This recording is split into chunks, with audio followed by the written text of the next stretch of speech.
কি ইয়া দুনিয়া আইনানা নাসু আল্লাযী ক্বালু মান আশাদ্দু মিন্না কুওয়াতা ইল্লা মুলকু ইয়াউম ওয়ালিল্লাহিল ওয়াহিদুল কাহ্হার। না, তোমার উপরে যে বড় বড় সমুদ্র ছিল সেগুলো কোথায় গেল?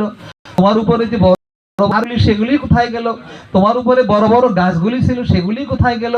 তোমার উপরে যে উদ্ধত আচরণকারী মানুষগুলি ছিল যারা বলতো যে শেখ হাসিনাকে আল্লাহ কবজ করতে আজরাইলকে পাঠাবে না, আর কবজ করার জন্য আজরাইলকে পাঠাবে না, দুইজন লোকের কাছে আজরাইল যাবে না, এই উদ্ধতকারী মানুষগুলি এই জমিনে এখনো আছে।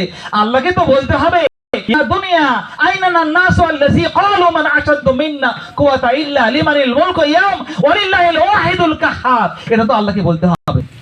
দুনিয়া, তোমার উপরে সেই উদ্ধত আচরণকারী মানুষগুলি কোথায় যারা বলতো যে আমাদের শক্তি সবচেয়ে বেশি, আজ কার রাজত্ব? আজকে আমি কাহ্হার, বিশাল পরাক্রমশালী আমি আল্লাহ, আমার রাজত্ব। সেই ভয়াল দিনের চিন্তা করে ইসলামী আন্দোলনকে আমরা বেগবান করি। আল্লাহর ওয়াদা, সকল ভয়াল দিন আল্লাহ রাব্বুল আলামিন ইসলামী আন্দোলনের কর্মীদেরকে হেফাজত করবেন ইনশাআল্লাহ তাআলা। আসুন আমরা গা ঝাড়া দিয়ে ইসলামী আন্দোলন করবার জন্য। আসসালামু আলাইকুম ওয়া রাহমাতুল্লাহি ওয়া বারাকাতুহু।